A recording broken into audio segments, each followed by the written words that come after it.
작년에는 가족들과 빈방이 있습니까? 라는 연극을 보러 갔었습니다. 작년에는 개척한 지 얼마 안 돼서 여의치 않은 상황 가운데에 그렇게 연극을 보러 갔었는데요. 이번에는 이렇게 함께 모여 예배를 드릴 수 있어서 참으로 감사합니다. 그런데요, 이 연극을 보고 있을 때 극장 안에 있으면요, 그게 온통 집중할 수 있게 해주는 것 같습니다. 조명이 비치고요. 그리고 음악도 시기에 맞아서 분위기에 맞아서 이렇게 들려오고요. 그리고 무엇보다도 돋보이는 것은 연기자들의 연기력이 참으로 탁월해서 그것들을 보고 있으면요. 거기서 주려고 하는 메시지 이상의 감동이 제 마음 가운데 남는 것들을 경험하게 됩니다. 여러분들 잘 아시겠지만 빈방이 있습니까? 어떤 내용인지 너무 잘 아시지요? 여관 주인 역을 맡은 친구가 옆에서 그 마리아 역과 요셉 역을 하고 있는 친구가 찾아와서 빈방 있습니까? 물어보니 빈방 없습니다. 대답을 해야 되는데 빈방 있습니다. 대답을 하는 거죠. 아기 예수님을 임신하고 있는 마리아와 요셉을 여하튼 모셔드리기 위해서 빈방이 있습니다. 빈방이 있습니다. 라고 그렇게 이야기하는 것들을 볼 수가 있는데요. 그 친구는 사실 조금 모자란 구석이 있는 녀석이었습니다. 모두들 그 친구가 모자랐기 때문에 그렇게 행동을 했을 거다라고 처음에 생각했지만은 이내 생각이 바뀌게 되죠. 그 친구가 예수님을 정말로 모셔드리기를 원했기 때문에, 간절히 원했기 때문에 그 대본과는 상관없이 그렇게 빈방이 있다고, 우리 여기에 묵게 해야 된다고 그렇게 우기는 모습을 볼 수 있었는데요. 그 극장 안에 있는데 저는 그 시간에 마치 내가 이곳 가운데 예수님 안에 있구나 그런 생각이 들더라고요. 내가 이곳에서 예수님 안에서 그렇게 예수님을 정말 사랑하는 마음, 나한테 먼저 찾아오신 그 예수님의 사랑을 정말 풍성히 누리고 또 나 역시 예수님 안에 거하는구나 라는 그 감동이 크게 느껴졌는데요. 오늘도 함께 하시는 성도님들 안에 이 성탄절을 통하여서 예수님 안에 거하는 감사와 기쁨이 넘쳐나게 되시기를 우리 주님의 이름으로 축복합니다. 그러면 오늘 본문의 말씀을 볼 텐데요. 예수님께서 말씀이 육신이 되어 우리 가운데 거하심에 이렇게 말씀하고 있습니다. 말씀이 육신이 되어 우리 가운데 거하심에, 여기서 말씀이 육신이 되었다, 너무 어려운 표현이라서 이 요한복음을 보고 있으면요 헤매기 쉬운데요. 그런데 여기서 우리가 일상적으로 쉽게 쓰는 이 단어, 그 이 중에서 쉽게 쓰는 단어인 거함에라는 이 단어가 아주 중요하다라는 것을 볼 수 있습니다. 여기서 이것을 좀 더 풀어서 번역하면요, 장막의 거함에 이렇게 됩니다. 장막은 뭐냐면은 텐트예요, 텐트. 텐트의 거함에 이런 표현입니다. 영광이 예수님이라는 그 텐트, 예수님이 텐트죠. 예수님이라는 그 텐트에 거하는 것입니다. 구약 성경을 보면은 이런 표현이 아주 자주 나오는 것들을 볼 수가 있는데요. 광야에서 출애굽할 때 이스라엘 백성들, 그것 가운데 이게 텐트, 장막을 쳤죠. 거룩한 텐트라고 해서 성막이다 그렇게 이야기를 하는데, 그것 가운데도 하나님이 임재하심으로 말미암아, 영광으로 함께 하심으로 말미암아 그들이 광야에서 끝까지 헤매지 아니하고 하나님의 약속의 땅에 이르게 된 것을 우리는 잘 알고 있습니다. 그 이후 솔로몬 왕이 성전을 짓게 되죠. 그때도 하나님의 영광이 임하였다 이런 표현이 나오면서 쉐키나 이런 이야기들을 많이 하는데, 그래서 우리나라 교회들에 보면은 성가대들 이름 가운데에 쉐키나라는 이름이 참으로 많은 것들을 볼 수 있습니다. 이 쉐키나, 임재한다, 특별히 하나님의 영광이 임한다라고 하는 그런 뜻이지요. 그러니 예수님께서 이 땅에 오셨을 때 하나님의 영광은 어디에 있었습니까? 예수님이 이 땅에 오셨을 때 하나님의 영광, 그것은 성막이나 텐트나 성막이나 성전에 있었던 것이 아니고요. 그 영광은 어디 있었다고요? 예수님 안에 있었다라고 하는 것을 우리는 볼 수가 있습니다. 하나님의 임재가 예수님께 있었다라고 하는 것이죠. 그런데 이 성전 하나님의 임재가 거하는 곳, 그곳에 원래 되는 곳은 어디냐면은 에덴 동산입니다. 에덴 동산은 많이 들어보셨죠? 에덴 동산.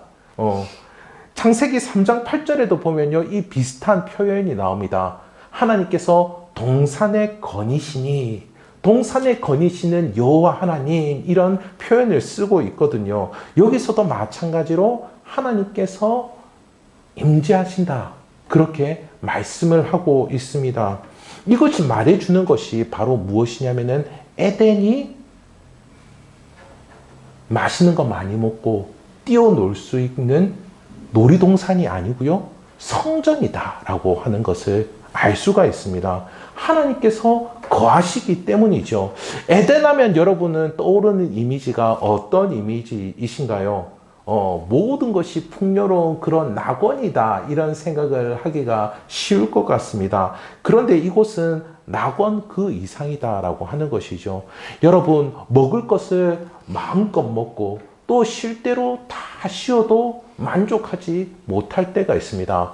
저도 호캉스 좋아하는데요. 여러분, 호캉스 좋아하십니까? 언제부턴가 우리나라 사람들이 어디 멀리 가는 거 별로 좋아하지 아니하고 호텔에서 쉬고 먹고 하는 거 좋아한다, 그런 이야기 많이 하는데, 저도 이렇게 어디 저렴하게 할 수 있는 데를 있어가지고 한번 가봤더니 너무 좋더라고요. 너무 좋더라고요. 그런데 웬걸 그 호캉스를 즐기다가 집에 오니까 집이 더 좋은 겁니다. 집이 더 좋은 거예요. 네. 여행은 간혹 가니까 좋게 느껴지는 거죠. 하지만 에덴은 그런 곳이 아닌 것입니다. 에덴은 영원한 만족과 함께 우리에게 주는 것은 뭐냐면은 삶의 목적을 말해주는 곳이에요. 에덴은 영원한 만족과 함께 삶의 목적을 말해주는 것입니다. 영원한 만족을 몰라서 헛된 것을 찾는 사람들이 너무 많습니다. 제가 한번 다른 몇몇 분들에게는 말씀드렸는데요. 제 습관 중에 하나가 뭐냐면은 점심을 먹고 나서 쉽게 배고파합니다.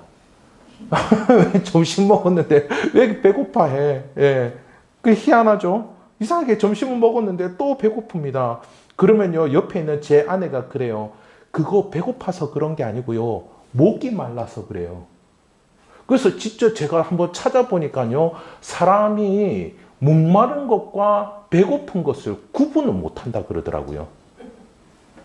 세상에 물을 마시면 되는데 저는 이제까지 먹어왔던 겁니다. 이거 참. 이처럼 사람들이 영원한 만족을 어디서 구해야 될지 모른다라는 거예요. 자기는 갈증을 느끼고 있는데 배고픈 줄을 알고서 다른 거를 찾는 겁니다. 돈에도 막 유흥거리 막 이런 것들, 또 사람을 의지하면서 이런 것들을 찾는다라고 하는 거죠. 또 한편으로는 사람들은 삶의 목적을 알지 못해서 방황하는 일들이 많습니다. 저도 20대 때 그때 이렇게 너무나 방황하고 너무 힘들어가지고 정말 예수님을 그때 의지하고 만나게 되었었는데요. 자신의 적성도 알아보고 여러 일들을 체험해 보기도 하고 많은 것들을 해보기도 합니다. 하지만 그럼에도 불구하고 많은 사람들이 무엇을 하며 살아야 될지, 어떻게 살아야 될지, 무엇을 위해서 살아야 될지 모르는 사람들이 너무나 많다라고 하는 것들을 경험했는데요.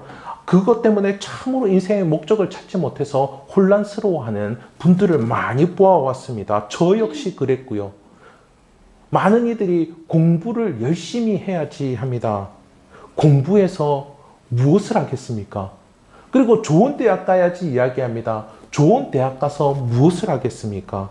그리고 좋은 곳에 취업해야지 이렇게 이야기합니다. 좋은 곳에 취업해서 여러분 무엇을 하겠습니까? 소고기 사 먹자.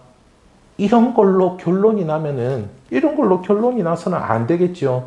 그래서 C.S. 루이스라는 사람은 이렇게 이야기했습니다. 사람들은 너무 보잘것없는 것으로 만족한다고요. 너무 보잘것없는 것으로 만족한다고요. 하나님께서 주시는 영원한 만족이 있는데, 하나님께서 주시는 삶의 목적이 있는데, 그런데 정말 그것이 갈증임에도 불구하고 배고픈 줄을 알고 헛된 것을 찾아 헛된 것을 자꾸만 먹는다는 거예요. 소고기 사 먹고 학벌 가지고 여러 가지 또 인간적인 만족감을 주는 것들, 그런 것들을 찾는다라고 하는 거죠. 그러나 반면 에덴은 그런 곳이 아니다라고 하는 것입니다.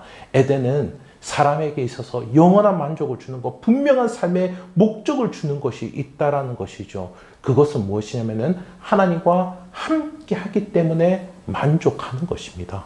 그것 가운데 하나님께서 거닐고 계시기 때문이에요. 하나님께서 우리를 만드셨잖아요.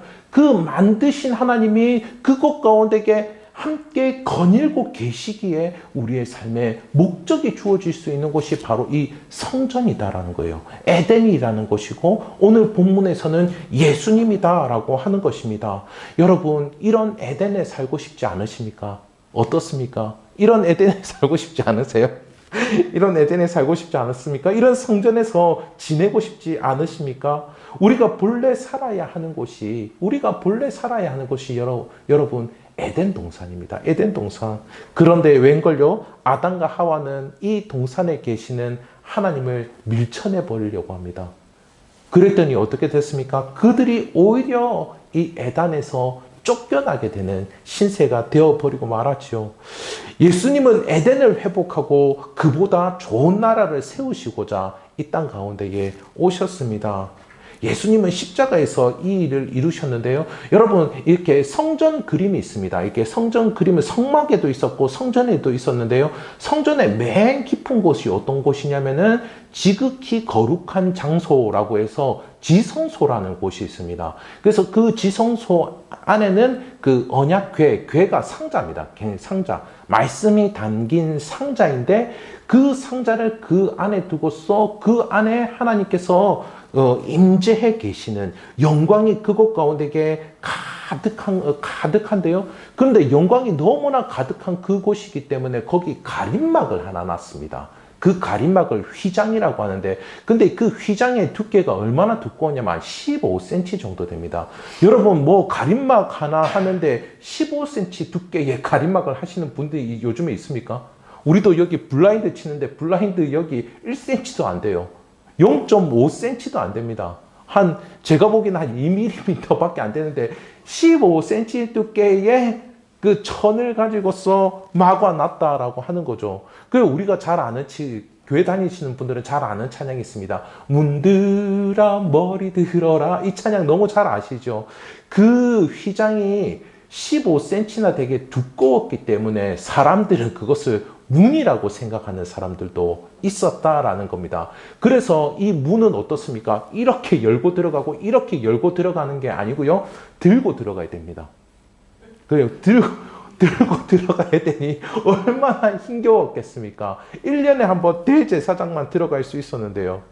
그런데 예수님께서 운명하실 때 어떤 일이 일어났습니까?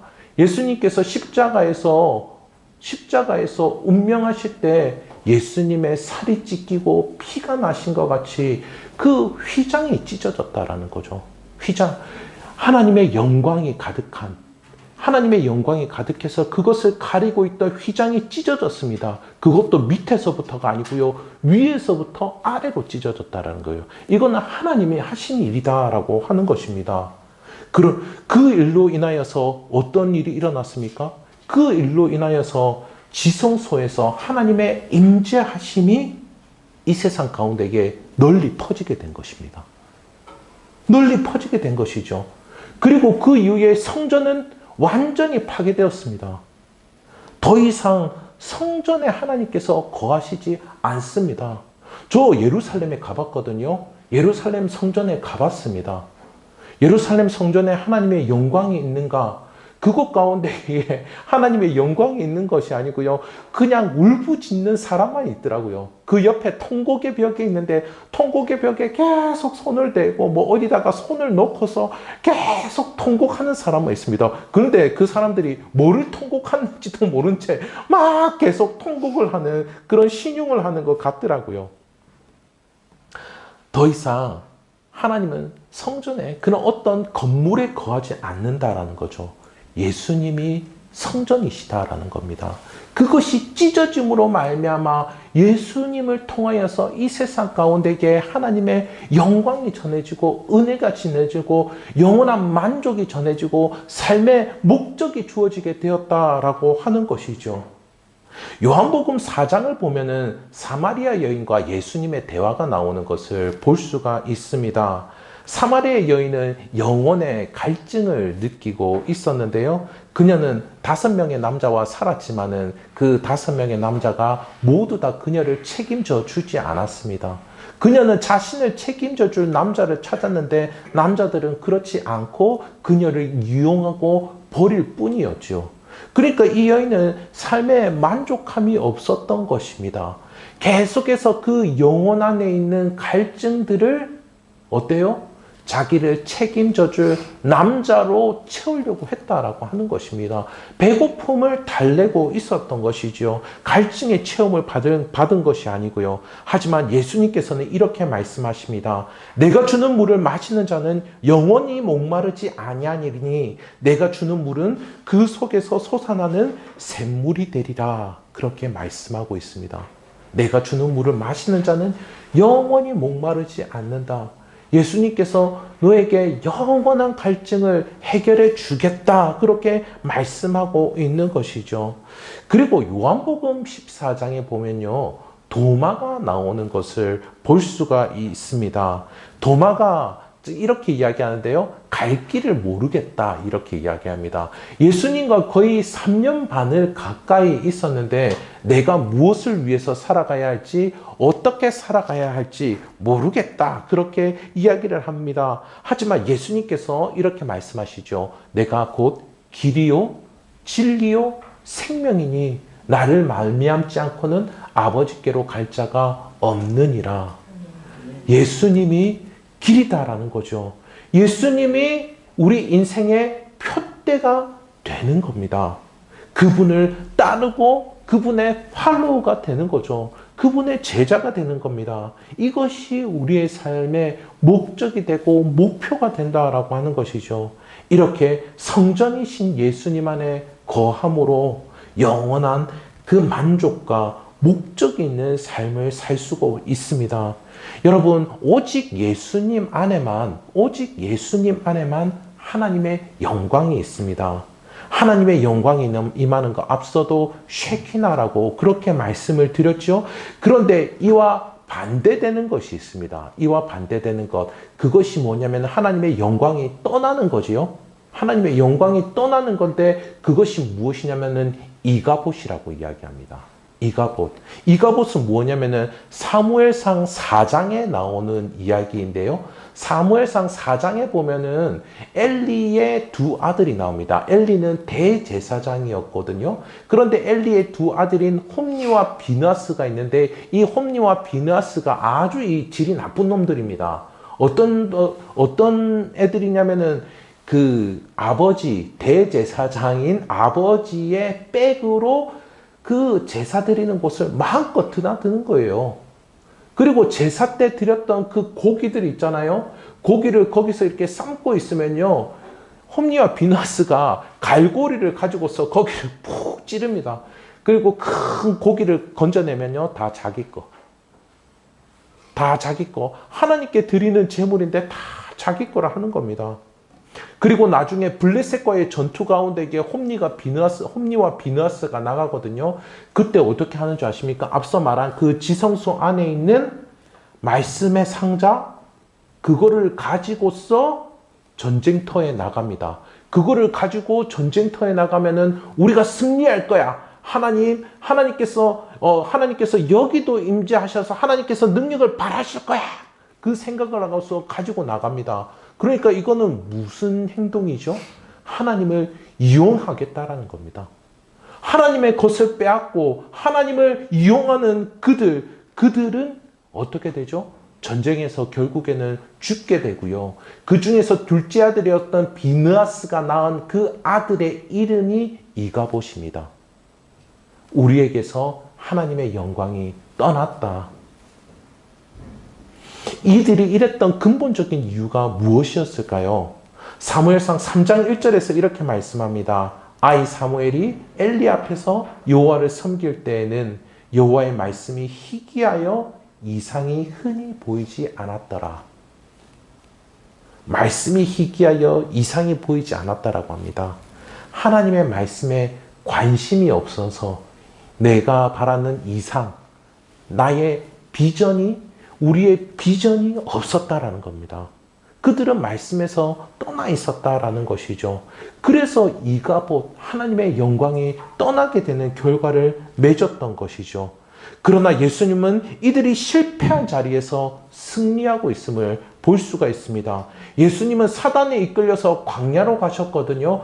광야에서 이스라엘 백성들은 하나님의 말씀을 따르는데 실패했었습니다. 그러나 예수님은 사단의 시험 모두를 말씀으로 이기셨어요. 예수님이 이렇게 할 수 있었던 이유는 무엇이었을까요? 오늘 말씀 그대로 예수님이 말씀이 육신이 되어서 오신 분이기 때문입니다. 그런 분이기 때문입니다. 쉐키나의 영광이 임하고 있었기 때문이죠. 성전이 되신 예수님, 쉐키나의 영광 가운데 계신 예수님, 이 예수님 안에 거하시기를 우리 주님의 이름으로 축복합니다. 그래서 우리 주님으로 말미암아 영원한 만족과 삶의 목적을 분명하게 찾으실 수 있기를 우리 주님의 이름으로 축복합니다. 너희가 내 안에 거하고 내 말이 너희 안에 거하면 무엇이든지 원하는 대로 구하라. 그리하면 이루리라. 이 약속의 말씀이 여러분의 삶 가운데에 성취되어 줄 믿습니다.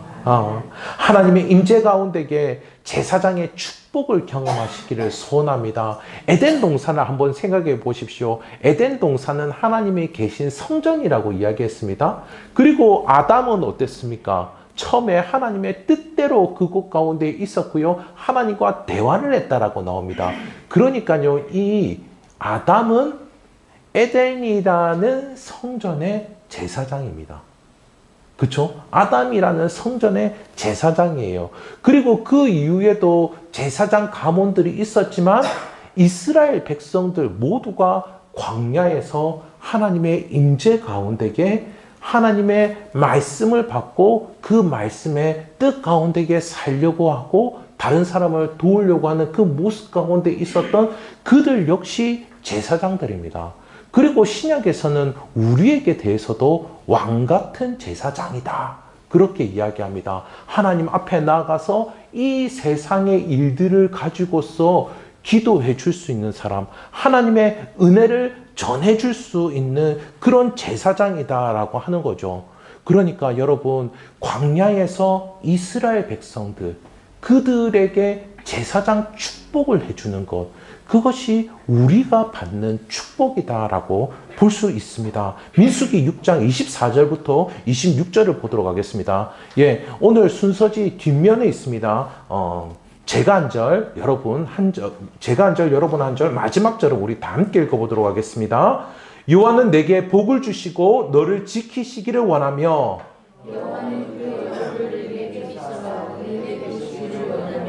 여호와는 그 얼굴을 내게로 향하여 드사 평강 주시기를 원하노라 할지니라. 아멘.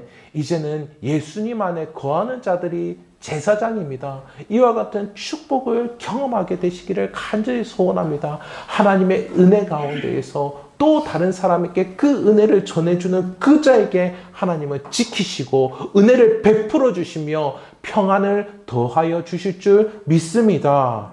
말씀 한 구절을 읽고 마치도록 하겠습니다. 어두운데 빛이 있으라 말씀하셨던 그 하나님께서 천지 창조를 이야기하는 것 같죠? 어두운데 빛이 빛이라 말씀하셨던 그 하나님께서 그런데 예수 그리스도가 나옵니다. 예수 그리스도의 얼굴에 있는 하나님의 영광을 아는 빛을 우리의 마음에 비추셨느니라. 예수님 안에 우리의 삶에 어두움을 내어 놓으시기를 소원합니다. 나의 연약하고 또 부족하고 하나님을 제쳐놓고 살려고 했던 그 어두움을 내어 놓으시기를 바랍니다. 또 앞날이 어찌 될지 몰라 막막한 그 마음에 있는 어두움도 우리 예수님 앞에 내어놓아 보십시오. 그 어두움 가운데에 빛을 비추어 주실 줄 믿습니다. 예수님 안에서 하나님의 영광을 보고 나의 영원한 만족이 예수님 안에 있고 내가 이 땅 가운데에 살아갈 그 삶의 목표와 길도 예수님 안에 있음을 발견하게 되시기를 우리 주님의 이름으로 축복합니다. 우리를 인정해 주시고 보듬어 주시고 이끌어 주심을 경험하며 나아가 우리가 무엇을 하며 어떻게 살아가야 될지 알게 되어지기를 간절히 소원합니다. 이와 같은 복된 만족과 그 참된 목적 가운데에 우리의 삶을 이끌어 주시기를 우리 주님의 이름으로 축복합니다.